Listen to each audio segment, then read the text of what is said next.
Good evening and welcome to the Alamance Burlington Board of Education meeting for September the 24th.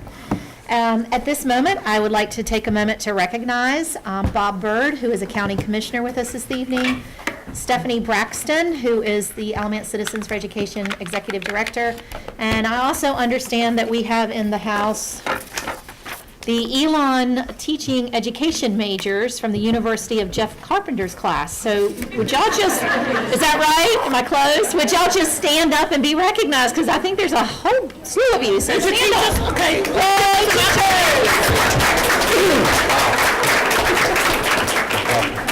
teachers! Well, we're very happy to have you, and we hope you'll all choose Alamance Burlington to teach in, because we know you're amazing. So thank you for being here tonight.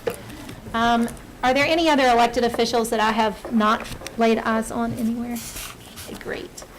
So, at this time, we are going to have our a moment of silence, and then we will follow that by the Pledge of Allegiance. And Mr. Feely will lead us in that.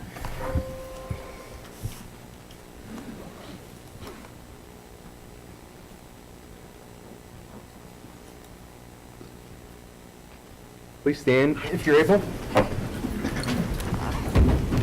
I pledge allegiance to the flag of the United States of America and to the republic for which it stands, one nation under God, indivisible, with liberty and justice for all. At this time, board members, we need to approve our agenda for this evening. So if everyone's had an opportunity to review it, may I have a motion to accept? I'll make that motion. Thank you, Steve. Is there a second? Second. Thank you, Patsy. Any further discussion? All those in favor, please say aye. Aye. Anyone opposed? Thank you. Also at this time, we will approve our minutes, which were sent out in our information. If you've had an opportunity to review, may I have a motion to accept the minutes? So moved. Thank you, Mark. Is there a second? Second. Thank you, Brian. Any further discussion? Great. All those in favor, please say aye. Aye. Anyone opposed? Great. At this time, I'm going to turn the floor over to Dr. Benson to go through some recognitions this evening. So first up, we have a presentation from Chrissy Dunn from the Leukemia and Lymphoma Society North Carolina chapter. Welcome.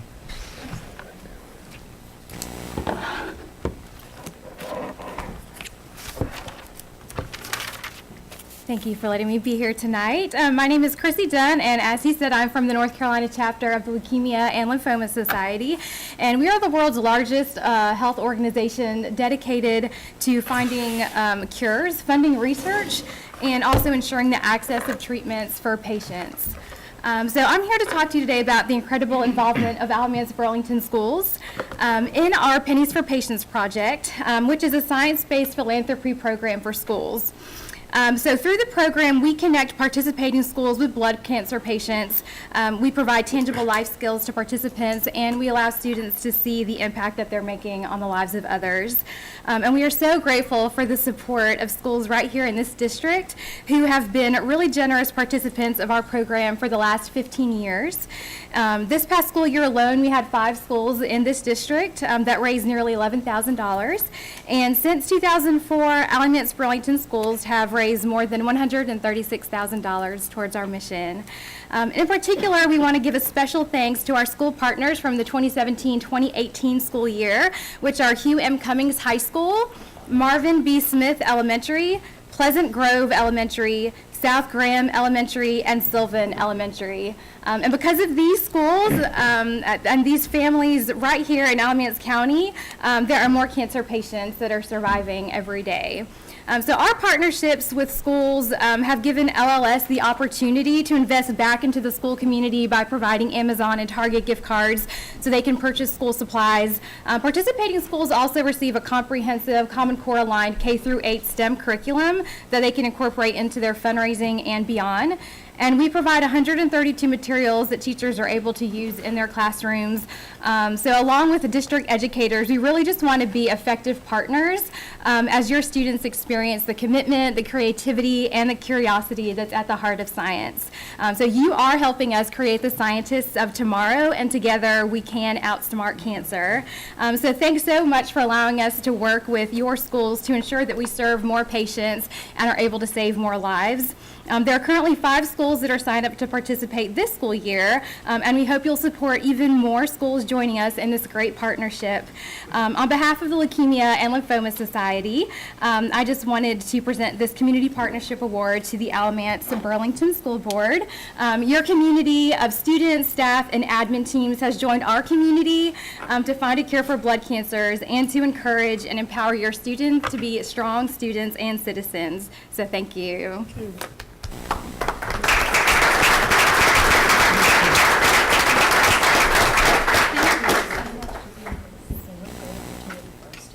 Thank you.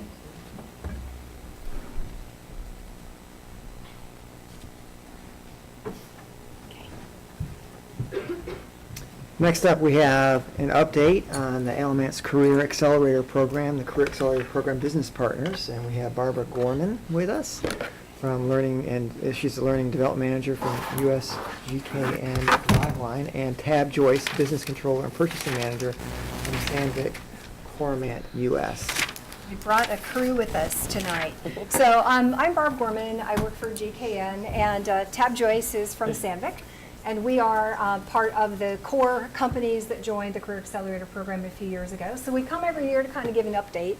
And we also brought 2 of our apprentices because I figured you probably want to hear from them as opposed to us. So we have Jace Walker, who is a graduate of Eastern. And he is at Engineered Controls Incorporated out in, they're based out of Elon. And Justin Padmos, who is from the Middle College, and he is with Fairystone Fabrics. So just a couple of quick things for us. So we had our class of 2022, we actually signed 11 apprentices this year. This is the most that we have had so far, so we're very excited. Last year, we just had 5, so to have 11 is a really huge deal, and we are at about 23 apprentices right now as going into our 3rd year. So we're extremely excited, and we have another female this year too, so that's a huge plus for us. We are also part of what's called the Eastern Triad Workforce Initiative, and this is just starting to kind of take shape this year in that it is includes Guilford, so the Guilford Apprenticeship Partners. It is the Rocket Top, which is Rockingham, Apprenticeship Randolph, as well as us. They were awarded $3.2 million from the state of North Carolina to really get apprenticeship up and running. And so we're trying to use all of those dollars to do that. So very much a focus on advanced manufacturing in this particular area. So Tab, do you have anything you want to add? No, but I just think that it's growing, so we need to continue the growth. Hopefully get more companies along with us. But the schools were very involved this past year, which helped us quite a bit get more students. So it's been very helpful. It's been really an amazing partnership with Alamance Community College as well as the ABSS school districts. So everybody's been supportive. We're trying to indoctrinate Dr. Benson. So we're trying to make sure we have everybody on board and make that happen. Justin, you want to take a minute and just say a couple of words? Yeah, like I said, my name is Justin Patmos. I'm a 3rd-year apprentice at Fairystone Fabrics. I'm 21. I started working there 3 days after I graduated high school. It's been really nice. It's nice coming out of high school, going straight into college, and having a career with full benefits, 401k, and not having any debt in school. It's pretty nice to work. I'm working with robotic scanners, and I also have older, like, just more motor-driven machines instead of robotics. And we've got a nice little mix of stuff to work with. Thank you. Jace, how about you? I'm Jace Walker. I went to Eastern Alamance, and I'm a 3rd-year apprentice working with Engineered Controls. I actually work at the Whitsitt plant, but one cool thing that I found is I went from maintenance, where I got to work on machines from the 50s and 60s, and then I got to work on brand new machines as they came in the door, and I did PMs, which is like an oil change, and I learned how to do pretty much everything on a machine. I either helped or did, and now I get to work with robots almost every day, so I'm learning how to program. and troubleshoot robotics. And I just think that this is better than anything I would have been able to do right out of high school without this program. I mean, any job I would have had. Something I did. And there you have it. That's the end. Time out.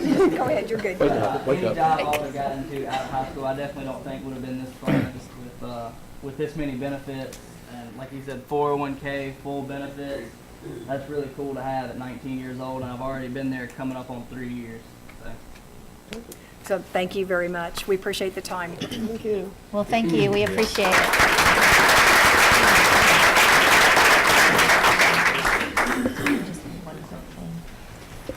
I'd like to take a moment to recognize Amy Gailey, who has come in the room. She's our chair of our county commission. So, Amy, thank you for being here this evening. She's in the front row. Very good. All right. Thank you. Okay.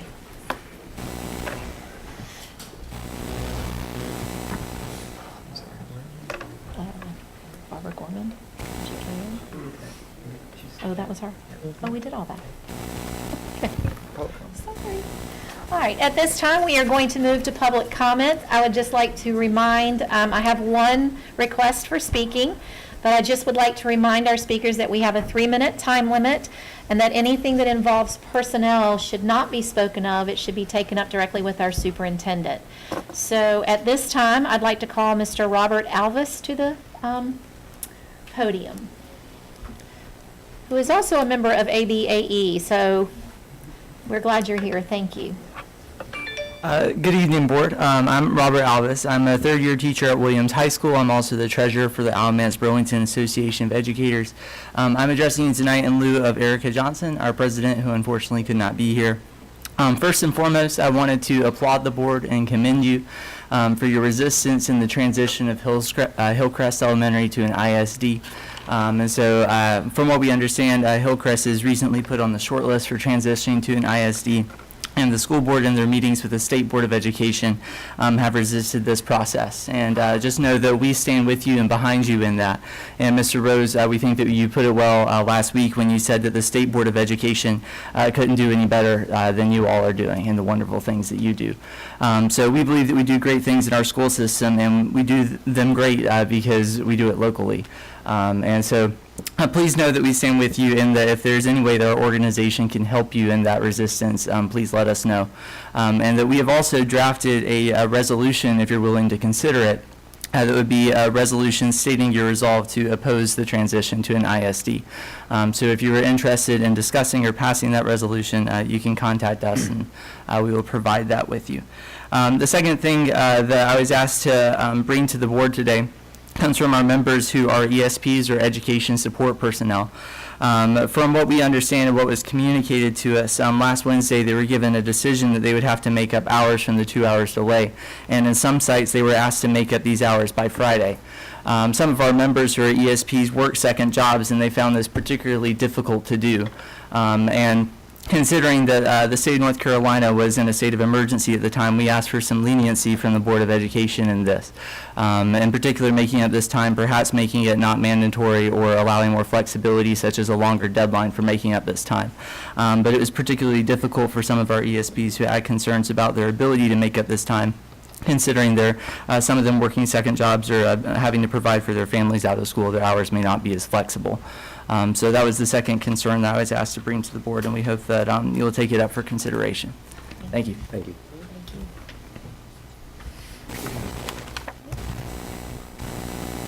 With no further public comments at this time, we're going to talk about beginning teacher support programs, and Mr. Richardson is going to join us.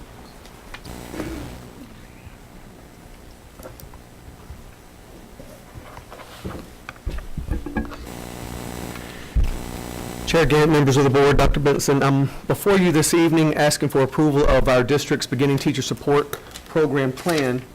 Let me see, I'm not going to see.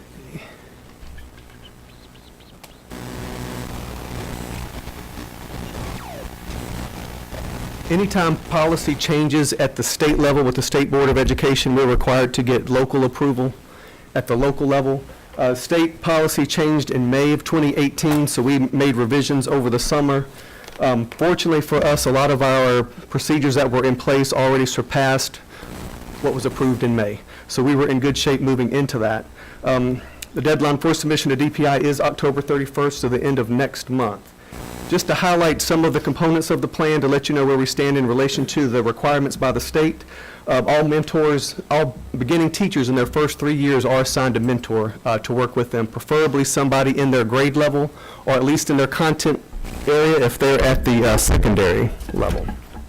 In addition to providing mentors to each BT, every school also has a lead mentor that's there to support the beginning teachers as well as the mentors at the building level.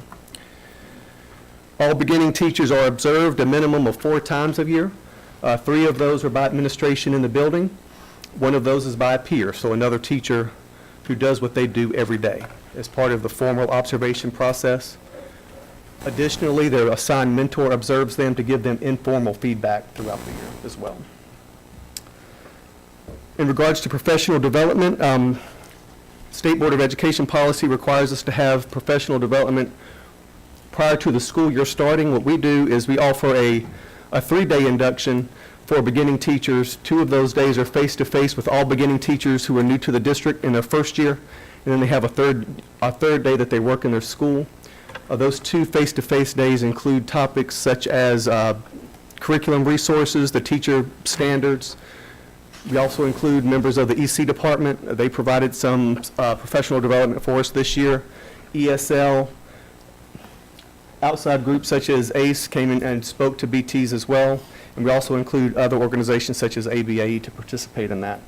Rather than just limiting it, the professional development to the summer session, this year again we're offering more than 21 different sessions from which beginning teachers can choose. The policy and the standards that dictate what we need to include at the state level focuses on the instruction, so we build those around the professional teaching standards as well as the digital learning competencies that teachers are expected to be well versed in as they proceed in their career.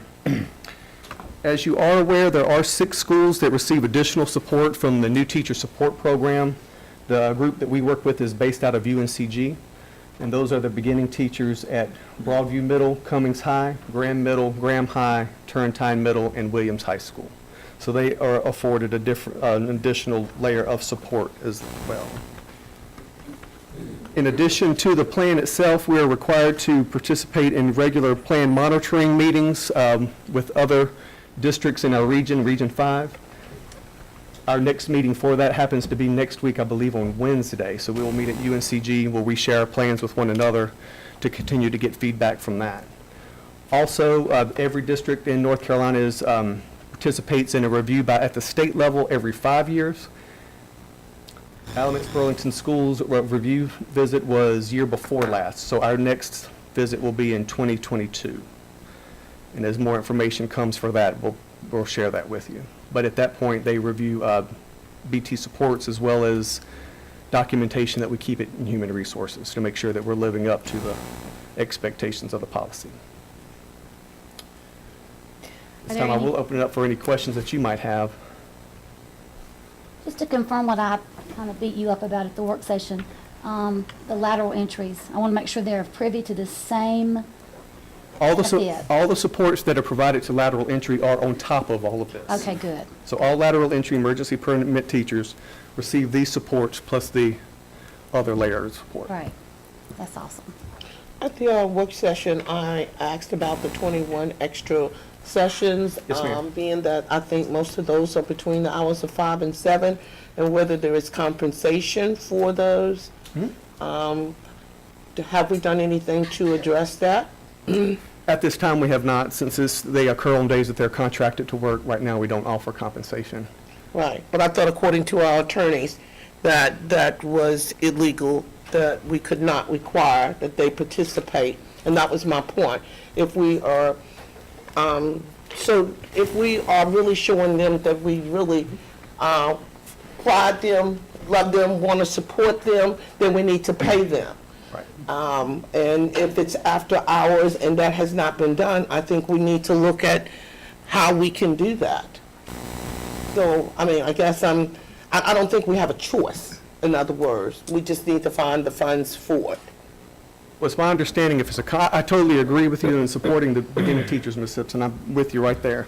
But as of right now, we are working within the letter of the law, so to speak, since it is on a contracted day. Is that the letter of the law? Let me follow up with staff. Please. I haven't spoken, I haven't had a chance to speak with anyone since the work session. Okay.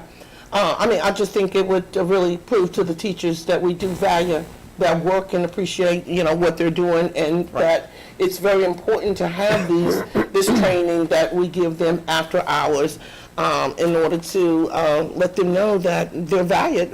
They need to be compensated if that is what the law says. The other thing is, I think I read something about beginning teachers should not be involved in non-instructional extracurriculum activities. Those should be limited. Is that the case in our district right now? It is.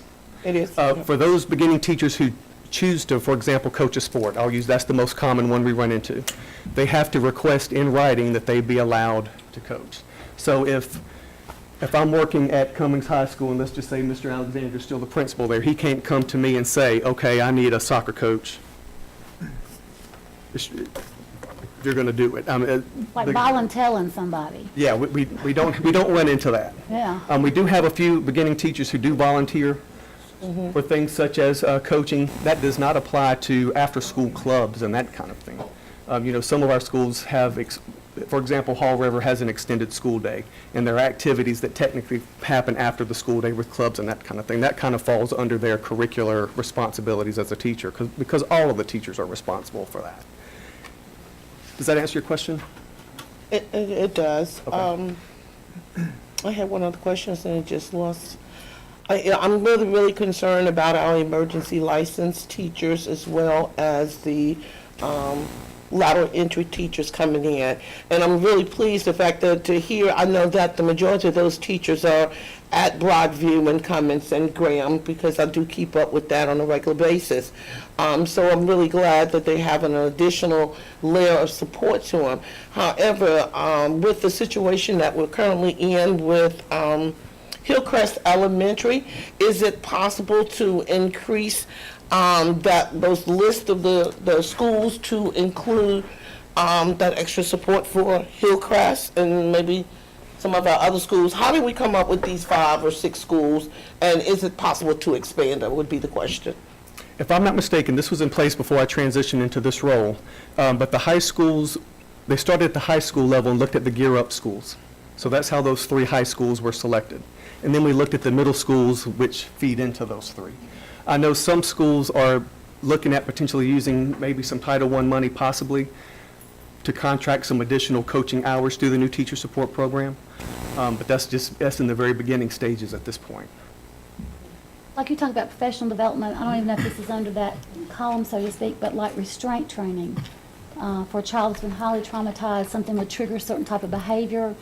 Do all of our teachers have that, or is it just selective? Or Right now it's site by site, but something that we are looking for for our summer session, so that'll be summer 2019, is potentially offering that to all beginning teachers.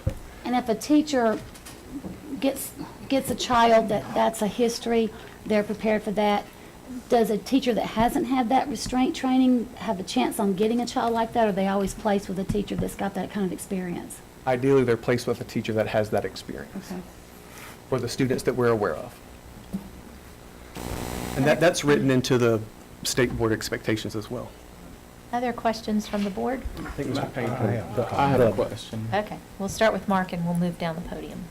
There are 4 formal observations, Yes, sir. correct, during the year. Do the mentor teachers have a chance to have their classes covered so that they can observe and help as well? That looks different from site to site, but yes, mentors are expected to be in their BT's class to providing informal feedback. I mean, Preferably before their official observation cycle starts, so they can, I hate to call it a trial run, but to get some experience with that prior to the formal observation, and that should be ongoing throughout the year. because, I mean, I know that for most of us, when we started teaching, it would have really been nice to have had somebody Absolutely. stay in the room with you for a day or maybe 2 days and watch and see everything that you were doing. And so I was just wondering if the coverage was system-wide, or if it's just, like you said, it's just site-based. In a lot of cases, it's site by site, but what I will say in regards to the lateral entry and emergency permit teachers that are hired after the school year starts. For example, let's say I'm hired as a lateral entry teacher and today is my first day. There will be a 5-day period where there's another adult in the room who's managing and teaching the class while you have the opportunity to observe that. Now, in some cases, it's a substitute, but that also frees up that lateral entry emergency permit to go to the teacher next door who's been teaching for a considerable amount of time and has good classroom management and instructional experience. So they'll have Accelerated student teaching. accelerated student teaching, if you want to look at it that way. Yes, sir. Steve? First of all, it's a very good comprehensive plan. I've read through it. There's things that we did 15 years ago when I was still a principal that we're still doing today, but there's a lot of little subtle things that are going on. I like that, and the reason that we've got to do it and we've got to be successful is because we don't have a plethora of teachers waiting in the wings to come in and take. And I think Ms. Simpson did a nice job of speaking to that we have a lot of people on lateral entry and, or what was the other word? Emergency certificates. And that's never good. So I think it behooves us that we, as a school system, do the best we can to retain our teachers and make them and help them be successful. When I started teaching, like Mark said, we lost 50% of our beginning teachers after 3 years. That was in the 60s and early 70s. So we can't do that anymore.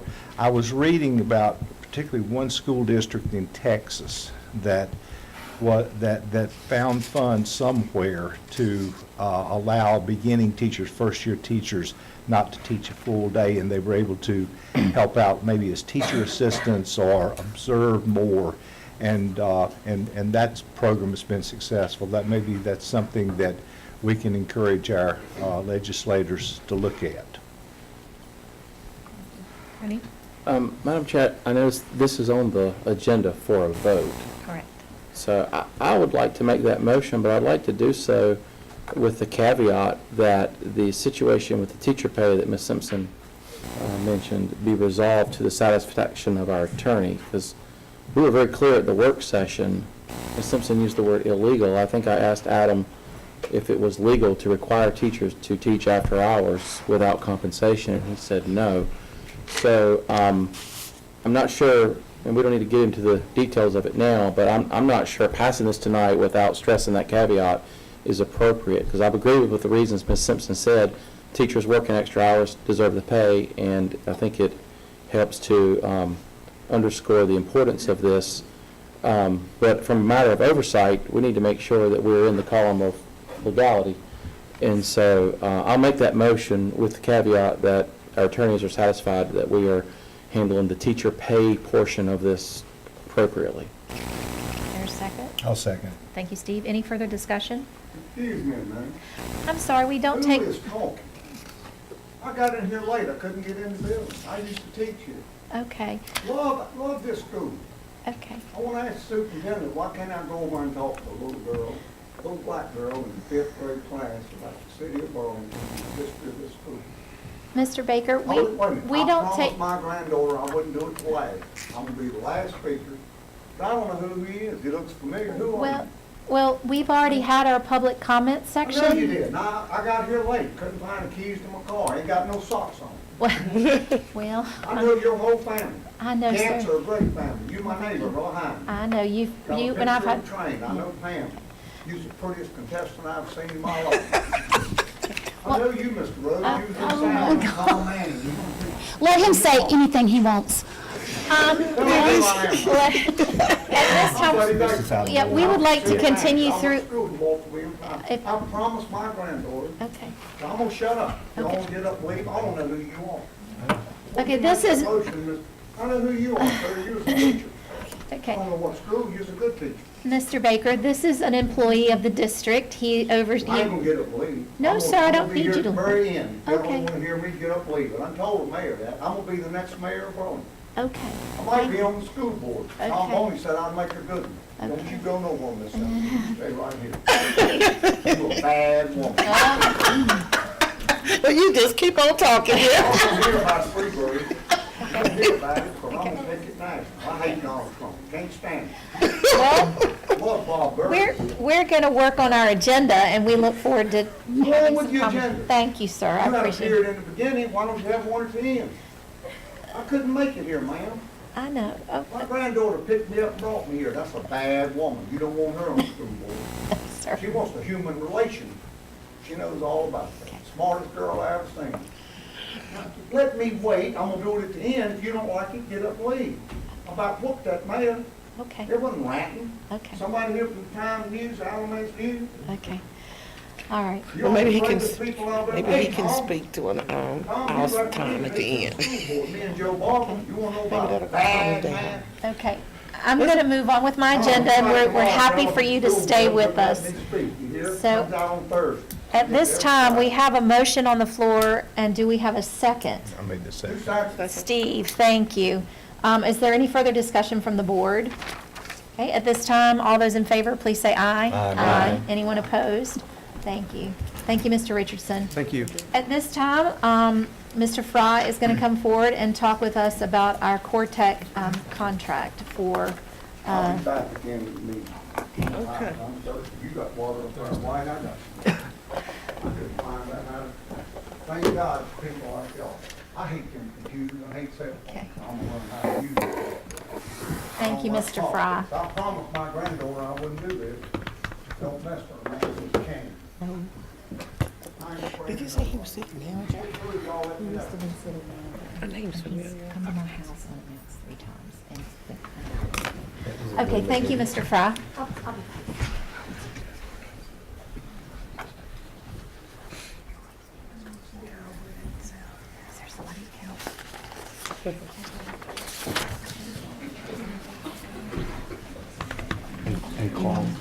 If y'all give us just a moment to reset, that was exciting.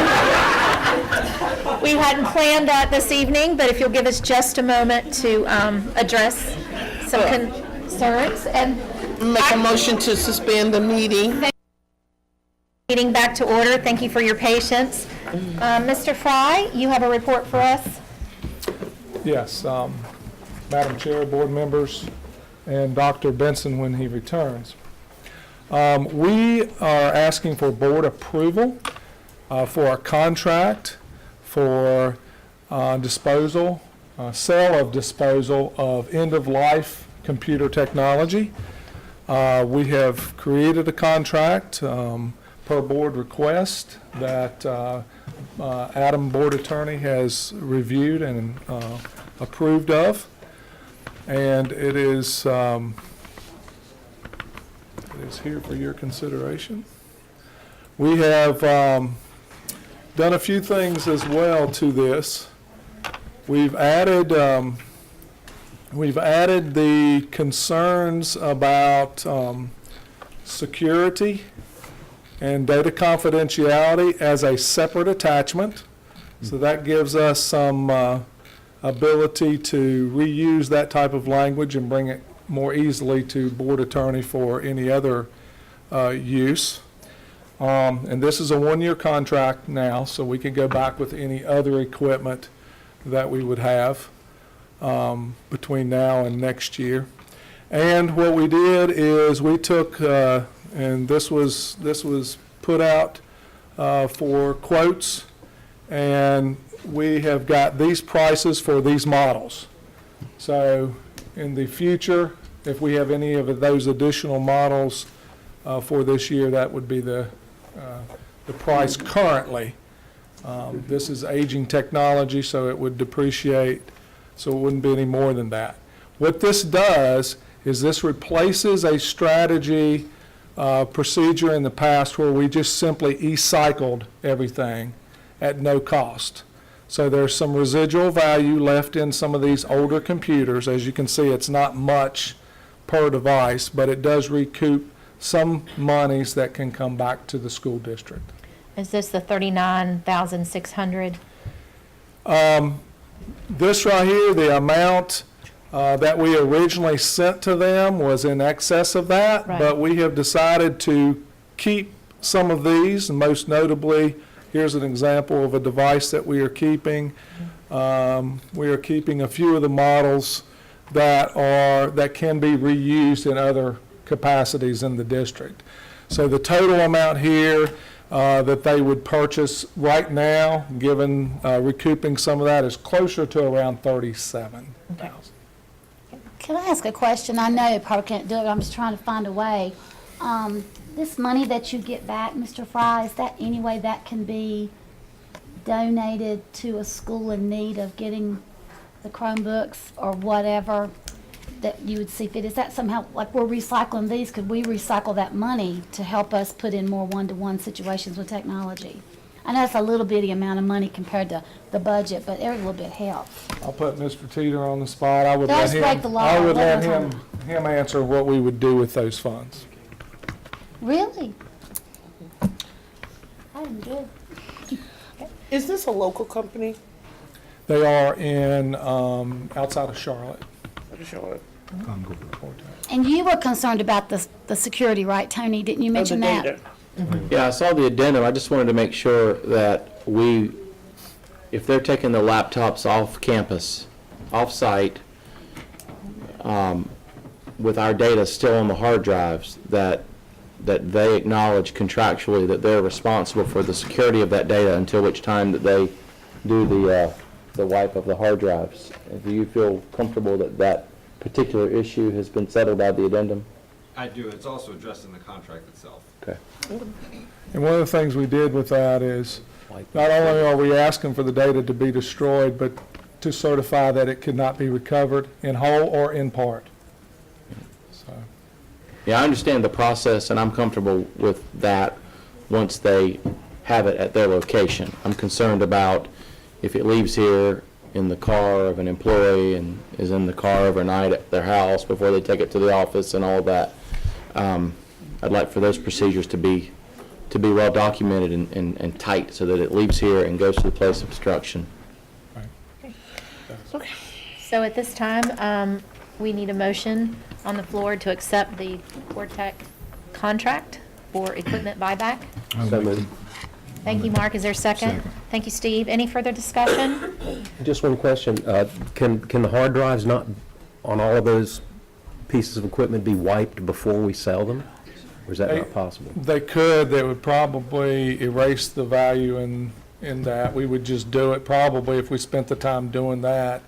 We probably should just recycle the machines. Okay. Because there's so little value there in total. So we have a first and a second on the floor. Any further discussion? All those in favor, please say aye. Aye. Anyone opposed? Thank you. Thank you, Mr. Fry. At this time, Dr. Bost will present accountability results.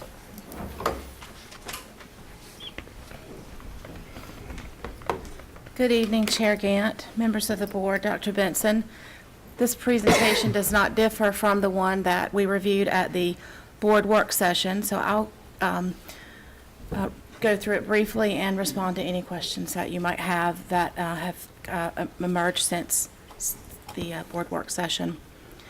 Our response to our results this year rests largely in Goal 1, the notion that exemplary classroom teaching and instructional leadership it needs to be a priority, and our assertive implementation of behaviors and practices that are required to ensure that we get the learning outcomes we need from our students is going to be front and center for us.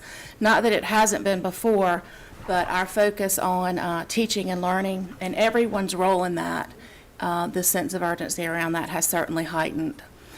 As a reminder, this is our ABSS performance on state test. We have improved in 6-8 reading and in biology at the high school level. And As a reminder, the accountability model changes that were effective this year and reflected in our school performance grades is that English learner progress was added to our performance grade, and I'd note that our first baseline data, our performance in English learners progress was higher than the state, but it's still under 50%. And then the other change is that ACT and work keys are combined, and biology is no longer included in growth for the high schools. The federal government said that only literacy and mathematics should be included. So for our district accountability measures, our ABSS results, these are the measures by which we are graded, and so ranging from college and career readiness. And I reviewed these at the board work session, but I'm happy to repeat what each of these means. Our 5-year graduation rate is up, and as you can see, we have work to do to improve in the other areas. This compares to accountability measures in North Carolina as a state. It rather mirrors our district results. However, it's not my desire that our results be like the state. We want to be much better than the state average. This summarizes our school performance grades for 17-18. The district compared to North Carolina, we had less A, B's, and C's and more D's and F's. And then our met and exceeded growth percentage was almost 62%. 38.2% of our schools did not meet growth. You know what that figure was last year? The met or exceeded growth system-wide ABSS last year? I do not, but I can send that to you. Great. I don't recall by memory. You know if it was up or down, or you don't? It was up. It was up, okay. So then, most importantly, what are we going to do about it? And I reviewed this in a bit of depth, some depth, at the board work session. At the October board work session, what will be brought to you are all 36 schools' school improvement plans for your review. And in those plans, you'll see where each school has selected ABSS evidence-based practices. And those are the practices that we know will improve student outcomes, and you'll be able to see within those plans how the school intends to use those evidence-based practices to improve student achievement. So things like teacher clarity, and in fact on Wednesday when we convene our principals, Dr. Benson will be leading our principals in an activity where they actually dive deeper into what that really means in their role as the instructional leader in the building, and what the level of cognitive demand is required for each student related to the standard in order to achieve the outcomes that we want. And then I also mentioned at the board work session, and in fact, there's been a lot of work done just in the 2 weeks since then around our continuous improvement structure, where our lead teachers across many departments, not just in curriculum and instruction in ABSS, are going out to schools to provide necessary supports, not just around English language arts and mathematics and science, but also around those very important factors that contribute to student achievement that have to do with social and emotional factors. Any questions for Dr. Bost? Dr. Boss, will we get the individual plans from each school? Is it possible to highlight exactly, in some way, highlight what they're doing differently in the upcoming year than what they did last year? You know I made this comment and I don't mean it in an ugly way, but I thought everything that we did was evidence-based instruction. That's a big word, couple of words. I need to know specifically, if I'm in a school, what am I going to see differently? I want to know if I go to a principal and I say to them, what are you doing in reading that you didn't do last year that is evidence-based, not just, oh, I hope it's going to work. I need something concrete. We have now finally acknowledged that academics has to be in the forefront. we've acknowledged that we've had some difficulties in this area. But since I've been on this board, it's just like, and I'm not an educator, as you can tell, but it's just like, it's nothing concrete. It's nothing I can put my hand. Let me speak as a parent.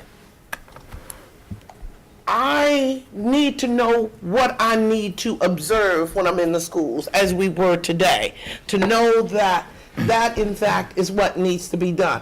Oh, am I asking too much? How can we be assured that what we're going to see this year and next year is different from what we've had in the past, since we don't like the results? That's the bottom line.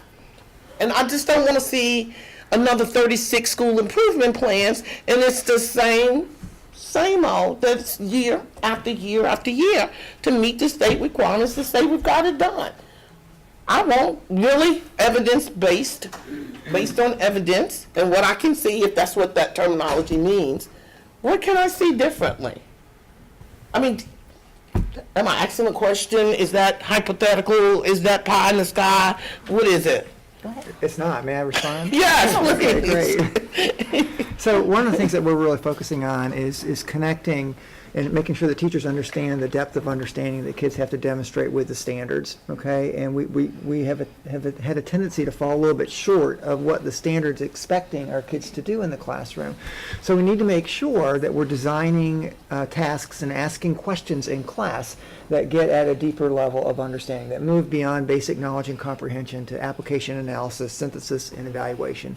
Our kids need to develop a conceptual level of understanding in order to have that hook to hang on to that material in order to be successful on a state assessment. And not just a state assessment. This plays out in our AP scores across the division as well. And we administered over 2,000 AP tests last year, and about 61% of those scored a 1 or a 2. That's not where we want our young people to be, and I'm confident that's not where anybody in our community wants our students to be.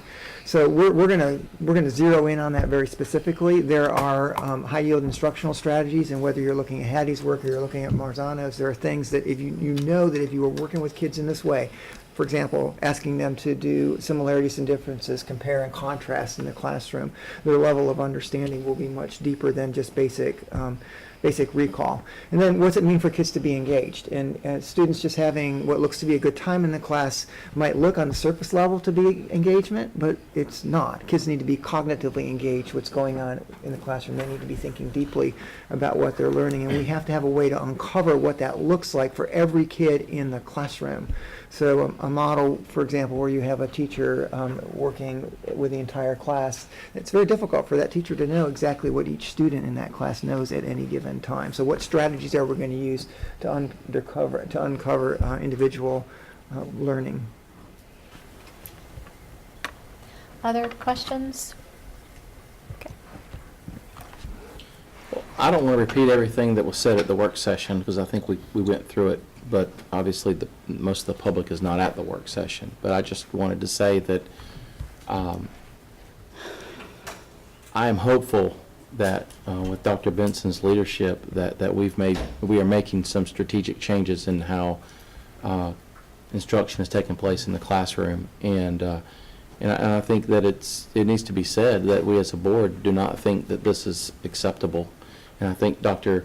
Benson agrees. I remember I had a meeting with him right after this information came out. It was still embargoed, and when I walked into his office, it was one of the first times that I saw Dr. Benson not very perky, and I asked him, I said, is something wrong? And he said yes, and he was literally had the sheet in his hand, and he was looking at it, and he said, this is not good, we've got work to do.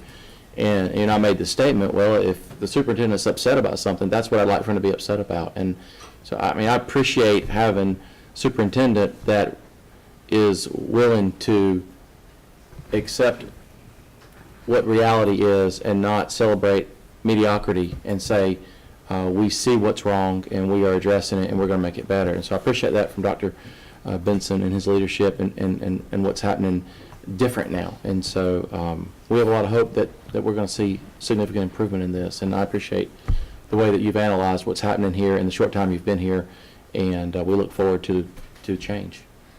And I would also add that in my conversations with Dr. Benson, that we are trying to build the capacity of our teachers to do these things with our students, but we also have to build the capacity within our curriculum leaders in the school, our principals, assistant principals, and curriculum directors there. So that's a real challenge in itself, but it's more than necessary to do what's necessary. And I appreciate you speaking the way you did, Dr. Benson, just a moment ago, because I think that is the crux of it, is get beyond comprehension and understanding the lower levels and getting to those higher levels of thinking.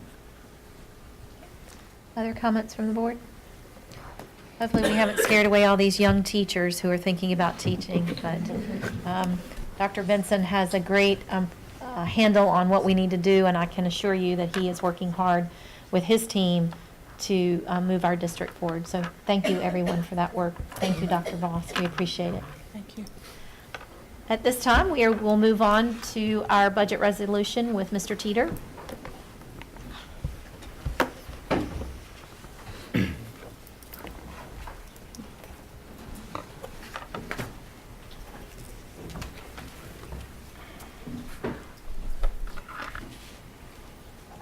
Good evening, Chair Gant, board members, and Dr. Benson. So as we shared at the work session, this budget resolution is just the culminating piece of the budget process. This particular budget is reflective of what your vision was in the continuation portion of the budget request. And so this does not reflect expansion items, but simply the continuation items. And we're, as we shared at the work session, very appreciative of the additional resources we received from the county in order to make that continuation happen. And we did provide a documentation just to compare where we started last year versus where we're starting this year, just to give you some sense of the trends that are occurring in our budget. And I would be happy to turn it over to any questions at this time. Questions from the board? Will we be sending the county commissioners some type of spreadsheet or something in terms of how the dollars are being spent from local funds on a periodic basis? Yes, ma'am. And so we have continued the practice that Ms. Dennison put in place with the monthly reports. So we had 3 that came out at one time just recently because we were waiting on the close of fiscal year 18 before we released anything, but we will continue that practice. And probably 2, just, I left them the same this go round, but we'll probably look at restructuring those to make them a little more user-friendly to folks who are not in that work on a day-to-day basis, and so they can draw some conclusions a little more easily from that document. Mr. Teeter, I really appreciate you doing the prior year comparisons by functions. That helps a lot. Mr. Teeter, when you get that money that I was talking about, what column are you going to put that in? So that money, it will go, we have an account for disposal of assets, so it'll go into Fund 8, and we'll have that available to make any kind of purchases that we need to do with that. Yep. So this does require a vote. So if the board is ready to make a motion. I have one more question for Mr. Teeter. We've Yes, sir. talked in the past about the salaries for our central office building level folks, and in contrast with the teacher supplement. Are we on task for being able to offer that this year, or is that going to have to wait to the next budget cycle? Yes, sir. So this year, any classified employee who was entitled to a step increase, they did advance to their next step on our salary schedule. And then also on top of that, the state did increase salaries for classified employees by 2%. And so they saw the 2% plus their new step. Mr. Teeter, while we're discussing this, could you address ABAE in the 4 hours and the flexibility? I did receive a call from them. Could you address why they were notified on Wednesday and had to make up the hours by Friday, and why there were no more flexibility than what was given? So happy to address that. So we did have, so when we learned of this was our first delay this year, and so, I asked some questions. Being new of my staff, how has that been handled in the past? And in the past, the system has had a practice of just saying, hey, we're going to forgive that time and just really give you credit for hours you did not work. And that is something that we just technically cannot do. And so we had to very quickly address that. And that was something that I think it happens in other counties too, and I had to address it in my prior county that we can't pay you for hours that you did not work with our taxpayer dollars. And so I immediately conversed with Dr. Benson about that and said this is something that we need to do away with as a practice. But in conversations that I've had with principals, we encourage them to, at their building level, work with their direct reports to come up with the best way that they can to make up that time. And as a result of the concerns that we've gotten, we have a leadership meeting with principals this week to talk further with them about other options they may have to be more flexible and to work with their staff. And I have heard from some of them directly as far as the classified employees who had time to make up, and I've communicated with them, what their options are. And so, because we're, very keenly aware, of those challenges, sometimes it is very difficult to make it up within the same week. And so we've tried to extend some other options to them that they can make it a little less difficult. Why was it that particular week? Was that like an end of a pay period or something that you had to turn in time? So the day that we were closed, we had that Friday closure. That was the very last day of a pay period, and so that was particularly hard in order to get that situated. And so that one was a little more hard than the two delays that we had. And I certainly think those are a lot more manageable than the one where we had that closure at the end of a pay period. I think it's been a while as a system that we've happened to have a closure line up on the last day of a pay period. The stars were just aligned on that one to happen that way. And so, we try to, we put all the options out there to them, and we did everything we could to work with them to make sure that we're following what we're supposed to and also help them as much as we can. And because So if I understand you correctly, that's the reason why, just because it ended on a paid day, that was not. But in the future, when it does not end, that you're going to meet with the principals and you're going to try to give some flexibility there in terms of making up the time, because it's the state law that in order for us to compensate you, you have to work the hours. Correct. Is that the bottom line? Yes, ma'am. And we did redevelop our inclement weather flyer that we'll share with principals so that it's a little easier for folks to follow. And we'll include a copy of that in the board update this week so that you can see that new document. And then two, I would say one thing that really added fuel to this fire was some headlines from Charlotte Mecklenburg, Yes. where they were forgiving days. And so I knew I and several peers in other counties reached out to DPI to say, hey, what's going on here? We're following your expectations, and that's not what's happening in Charlotte. And we're taking a lot of flack for this. And so the following day, DPI released an email to all of us to say, pretty much, don't do what they're doing in Charlotte unless, you just stand by for instructions. And if the General Assembly ultimately forgives time, anyone who took leave, go back and give them their leave back and handle it that way. But for now, we're kind of on hold. Now, is that, since it was a state of emergency by the governor, is that something that could possibly happen later on as he comes back and say? Yeah, so because he did declare of a state of emergency, that has empowered the state superintendent to approach the General Assembly to ask for some leniency as far as the time that was missed. And so the last time this happened with the hurricane was Matthew. Mm-hmm. And so they did ultimately pass a special piece of legislation at that time that did allow forgiveness. And so they specified pretty clearly in what areas of the state we could offer that forgiveness. And so the state superintendent has asked them to do the same thing as a result of Florence. And so we're just waiting for more information. Now, would that mean that our students will have a makeup date, and will that date count against the students in terms of what is the 170 hours or whatever number of hours,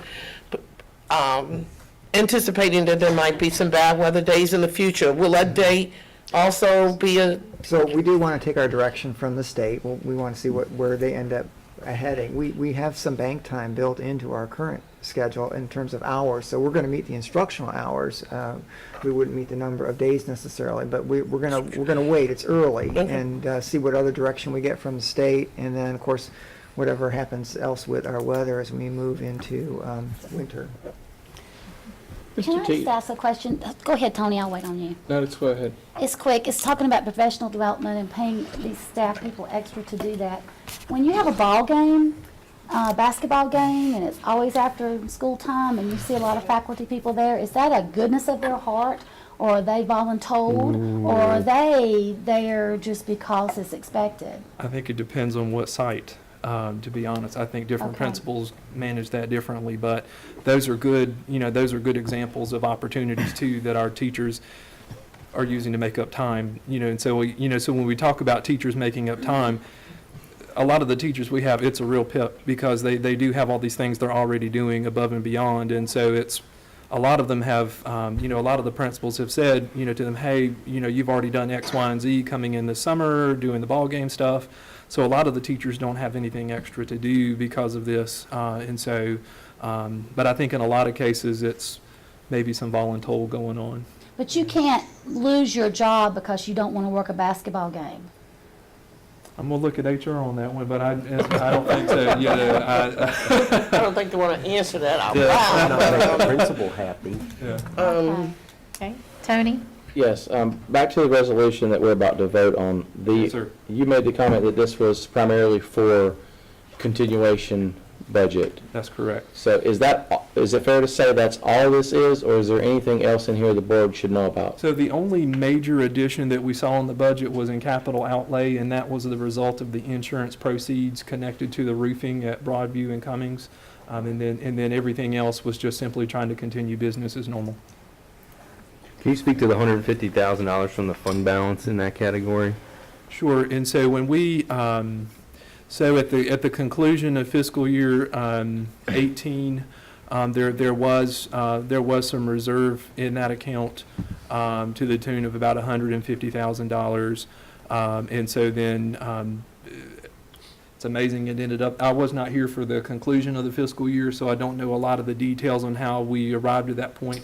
You would think it would be closer to zero, but it certainly could be connected to the timing of projects.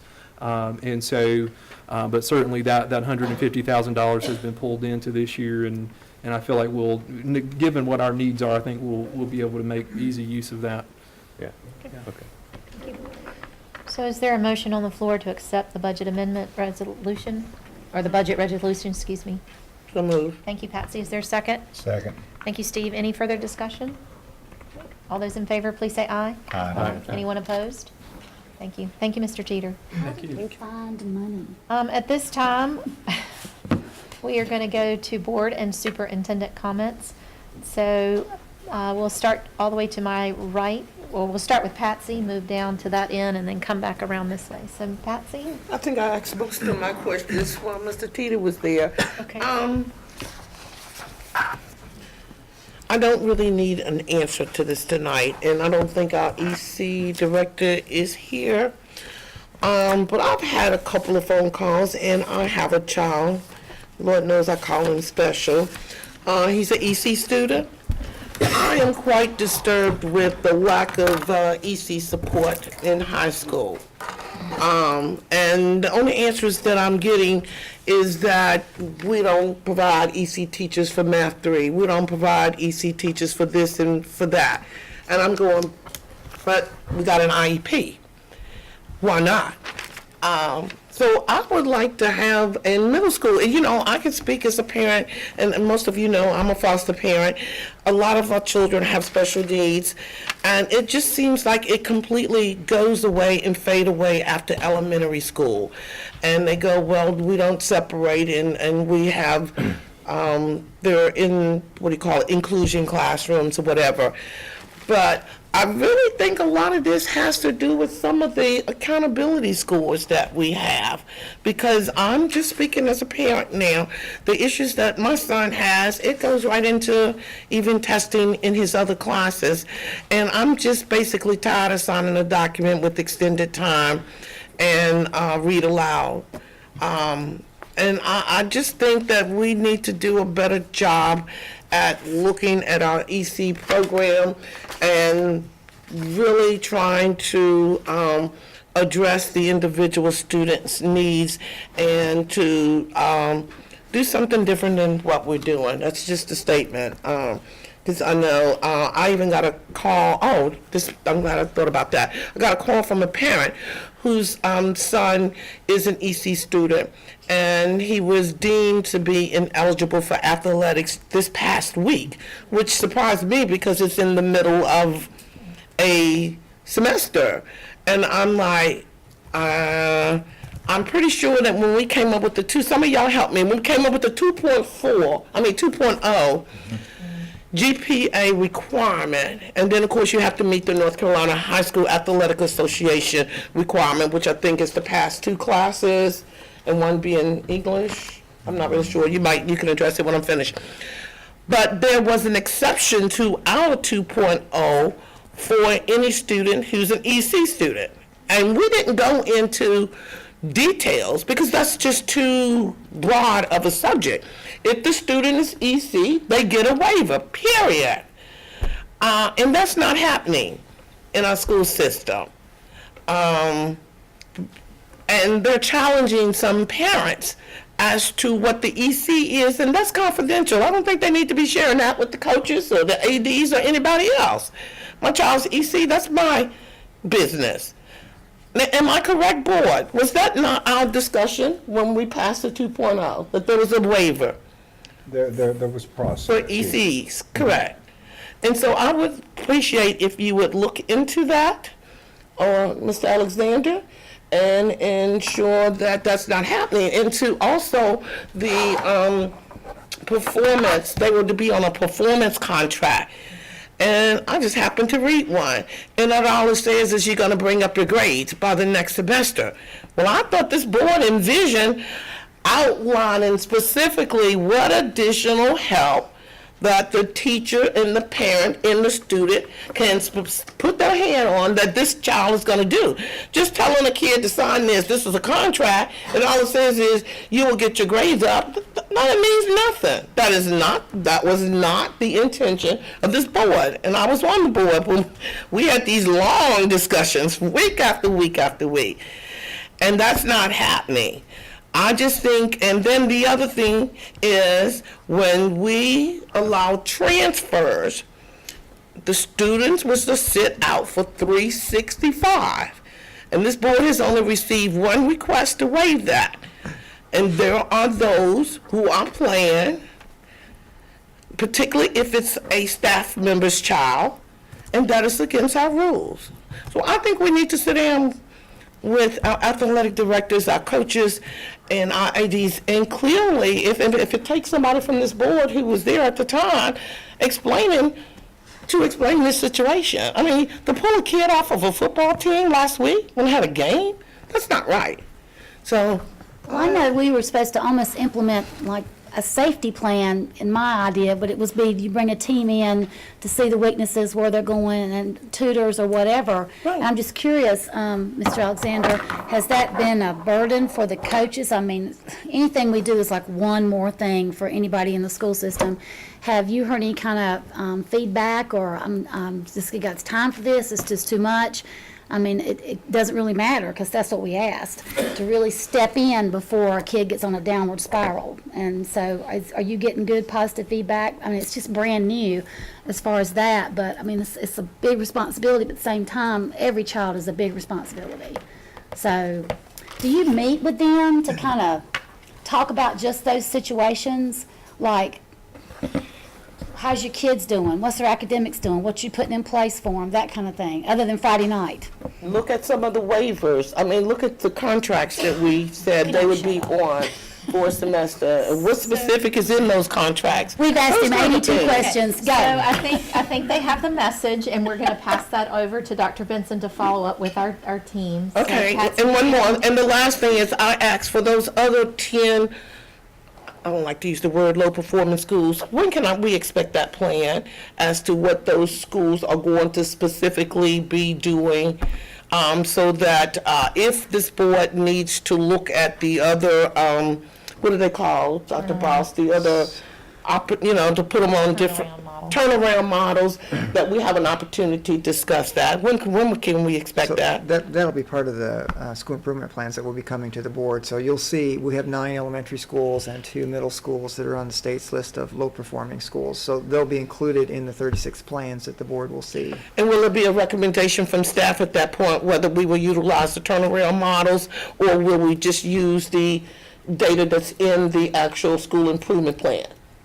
where we go beyond the school employment plan to make a recommendation as to whether we should address the turnaround models in addition to what's in the school improvement plans. The superintendent will make a recommendation about whether or not to consider a turnaround model or to use these school improvement plans that are built into the state required system for those schools designated as low performing. And unlike the school improvement plans for the other schools, you must approve them instead of just accept them, which means you give us feedback for our consideration.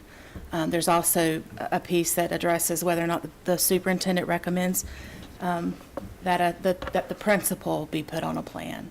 And all of that will come to you in the October board work session. So we certainly want to put each and every one of our schools in the best position to be successful so that our young people will be successful. So there'll be some variance in terms of what those recommendations look like. But I want to go back to what I said earlier, being crystal clear about what those standards mean in terms of student outcomes is a big first step for us. And then ensuring that instructional practices are aligned to deliver those opportunities in our classrooms will get us where we need to be. Not focusing on taking a test, right? Just great teaching and learning and engaging our kids cognitively in classrooms will get us there. So that will be consistent. Now, we may have some other options based upon how long a school's been in a particular situation. Okay. Thank you, Patsy. Madam Chair, just for the sake of clarity, to address Ms. Simpson's point about the EC and athletics, our policy 4710 does address what she's saying, but it's not a blanket waiver, and so there's a process there that needs to be, the parents should make sure that they're working with school staff to make sure that the proper process is taking place. Specifically, what our policy says is that the superintendent is authorized to develop procedures to implement this policy, including with respect to students with IEP or 504 plans consistent with the law. Students with disabilities have a right under Section 504 of the Rehabilitation Act to an equal opportunity participation in the school's extracurricular activities. And then our policy says the district is to conduct an individualized review to determine if a modification is necessary for a student with disability. So the parent needs to make sure that through the coach, through the principal, and through our EC staff, that each individual situation is being looked at through those lenses. Thank you. I don't think that's happening. Mark? Oh, first, a correction. Steve and I both had long educational careers, but I was not teaching in the 1960s. Good to know. But I did graduate from Elon, and I started teaching in 1979 and finished up in 2013. And almost all of the years that I taught were here in the Alamance Burlington, or the old Burlington City Schools, and then ABSS. I just want to let you know, just heartfelt, that there are a lot of different ways to make a living. There really are. I mean, it's amazing. Talk them out of it, Mark. I know. We need that. I just gave my card. You lost my point. But there are not very many livings where you can truly make a difference. And there are not very many livings where you can change the world. And there are not very many livings that'll keep you young. And if you're teaching kids, you're going to stay young. Do I look 61? No, please, don't answer that. But I'm just saying that it'll keep you young. If we add up my years and Steve's years, we've got almost 70 years in education. Now, if we add Dr. Benson, I think we're going to move close to the century mark. I think we're going to go over as well. Mark, thanks for the pep talk. Okay, what I'm saying is that I cannot be more overjoyed to see this many wonderful young faces that want to go into education. And please, get out into the schools, get to know some teachers, watch and observe, and do as much as you can When I went through, it was a lot different, and for Steve and I both, the mentoring process, the beginning teacher process, was not very well thought out. It was kind of like, well, here are your keys, see you at the end of the year, and that was pretty much, that was my mentoring. And so, and I had 6 schools I had to teach at. I was a band director, and so I'm not going to say I didn't know what I was doing, but it was really scary for about 6 months. But for you, we're ready to bring you on board, and we're ready to help you become great teachers. And you couldn't be going to a better school. Wow, you're so lucky. And Elon, when I graduated in '79, Elon did not look like it does now, but we did have electricity. Pam? Wow. I don't really have any comments, which you should all thank, but I'm going to say something. I just want to add to that. My daughter, when the end of her freshman year, was going to be an attorney, UNCG, and she called me and said, I've changed my major. I thought, she's dating a guy in a van, she's going to sell T-shirts all over the country. And she said, I'm going to be a teacher. And my daughter didn't like kids. She never would babysit. Oh, this thing will work. And she was doing an at-risk reading, tutoring thing at her church for kids. And she told me, she said, I can work anywhere in the world and make a difference.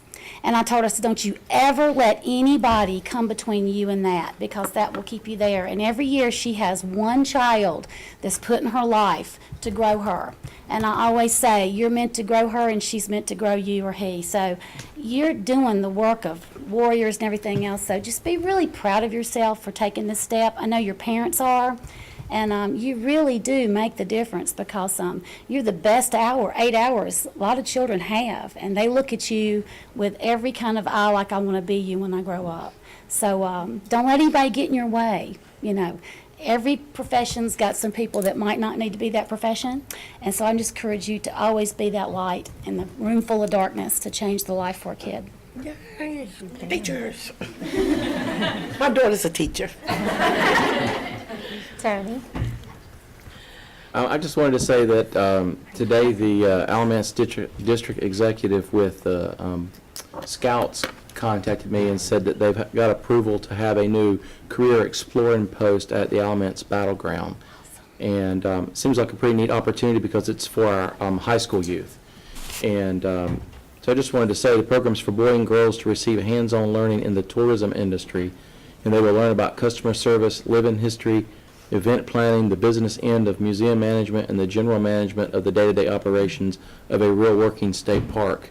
And so I didn't know exactly how that would align with what we had here. I don't know if that fits into our CTE alignment or another area, but I just wanted to make sure that I said that so that we could make sure that our teachers and our principals in the high school level could maybe help them find students that this will be a good opportunity for them to take advantage of.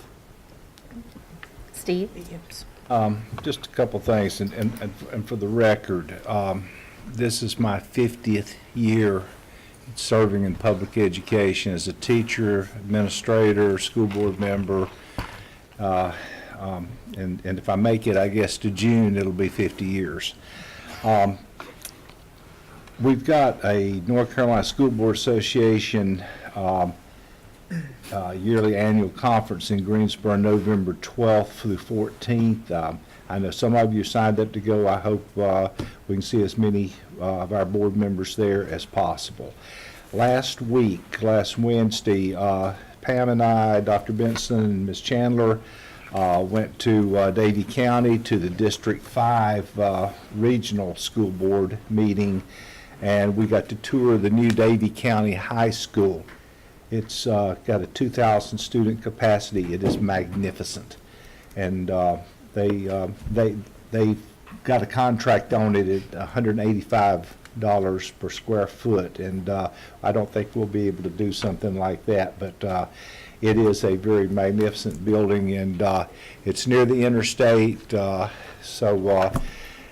then kind of centrally located, and it was a good tour that we had. Hopefully we'll make another trip over there sometime in the future.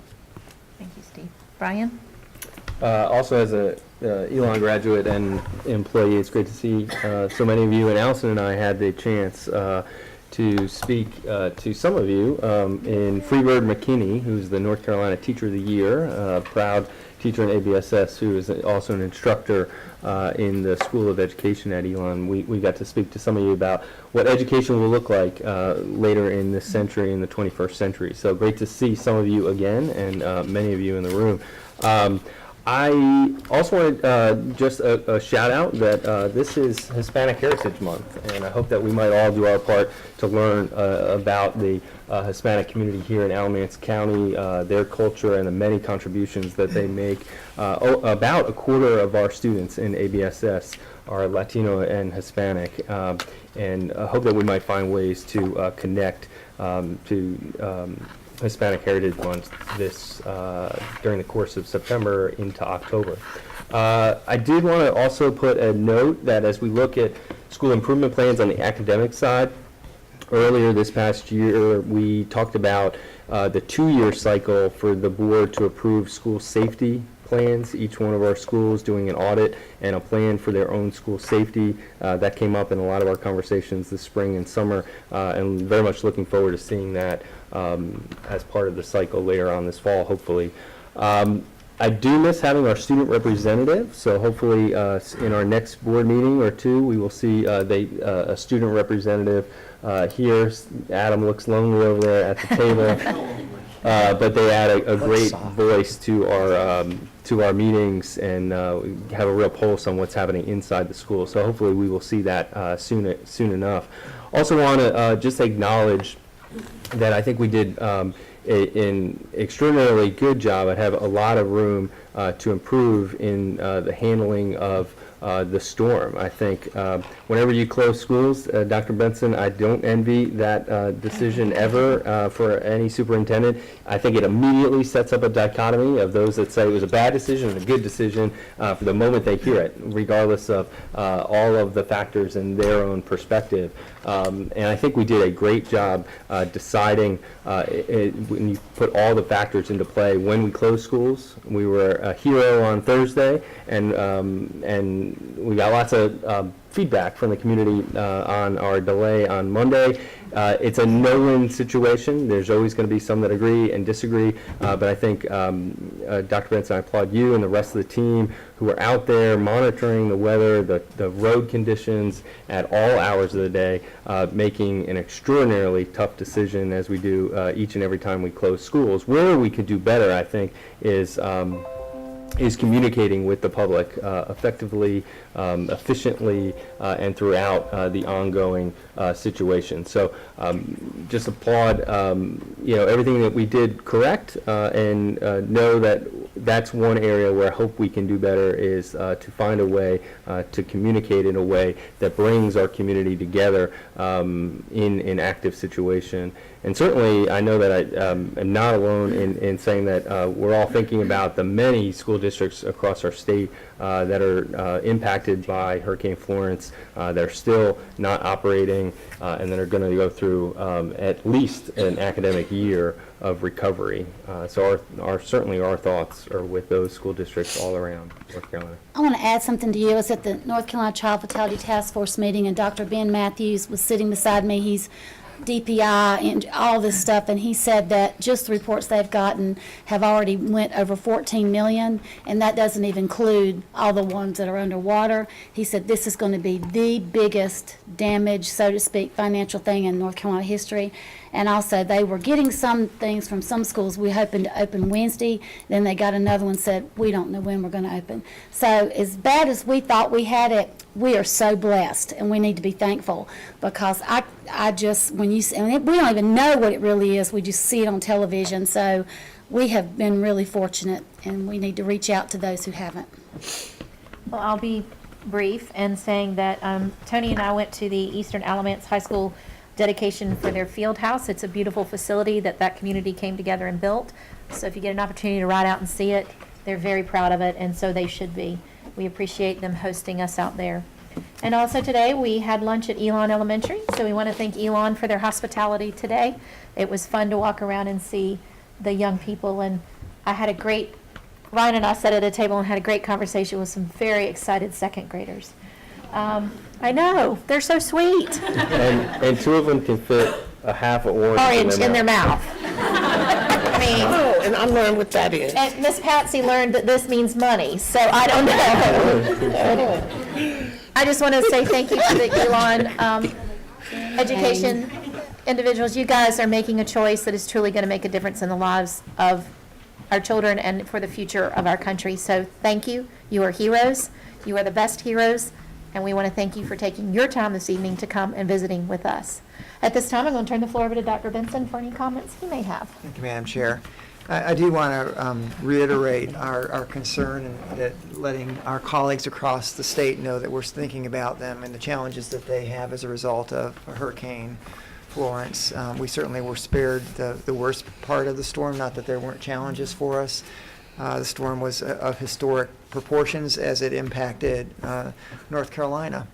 And we learned some things, and I think that's important for a school system to embrace learning in all contexts, including from an operational perspective.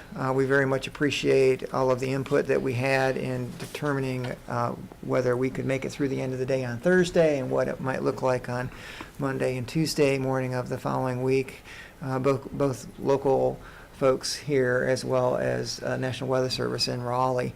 But that said, there's always things that we can do to to improve, and I think that's important. We need to take a step back and do a little debrief, which is what we've done. We've done that with staff to talk about things that we might want to do differently moving forward.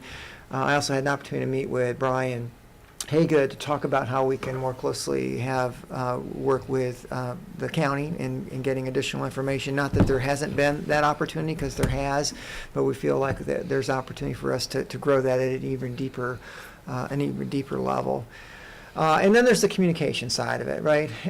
In this day and age of everybody knows everything and all at the same time, it's important that we think a little bit differently about how we communicate. And sometimes the manner in which we've done things in the past really doesn't kind of cut it, given the environment that we live in today, particularly when you're dealing with a storm of the nature of Florence. So there were some things there that if we had an opportunity to go back, we would want to do a little bit differently, including some of our projected intentions. We intend to be open on Monday.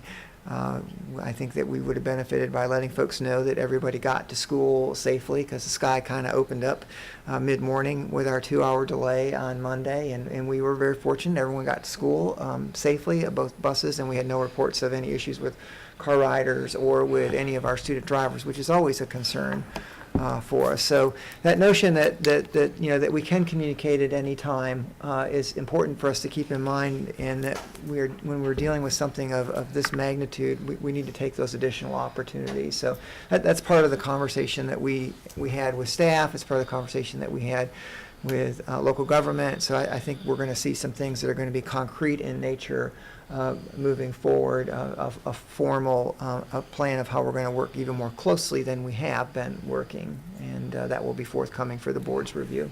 Great. Thank you. At this time, Brian, you have a motion for us? Make a motion, we enter closed session pursuant to North Carolina General Statute 143, 318.11A3, to preserve attorney-client privilege, North Carolina General Statute 143, 318.11A6, to consider confidential personnel information protected under North Carolina General Statute 115C-319 and 115C-321. Is there a second? Second.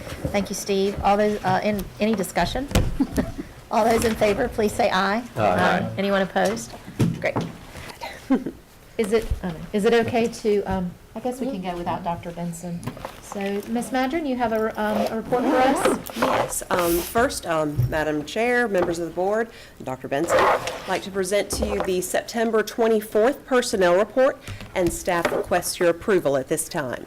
Is there a motion on the floor to accept the personnel? I'll make that motion. Thank you, Pam. Second. Thank you, Mark. Any further discussion? All those in favor, please say aye. Aye. Anyone opposed? Great. Is there a motion to adjourn? With no Hold further- Administrative. sorry, forgot. I couldn't come at once. Yes, ma'am. The So second sorry. and final item, we have 2 administrative appointment recommendations. One is for Nan Wooten to serve as an interim principal at Graham Middle School. She'll start next week and serve initially through October the 19th, possibly extending that if necessary. And also recommend to you our recommended candidate for the principal position at Graham Middle School, and that is Michelle Hayes, and she currently has a start date of to be determined. And staff requests your approval at this time. Is there a motion on the floor to accept the administrative appointments? I'll make that motion. Thank you, Steve. Is there a second? Second. Thank you, Brian. Any further discussion? All those in favor, please say aye. I move we adjourn. Okay. Second. Thank you, Tony. Thank you, Brian. Any discussion? Okay. All those in favor, please say aye. Aye. Anyone opposed? Great.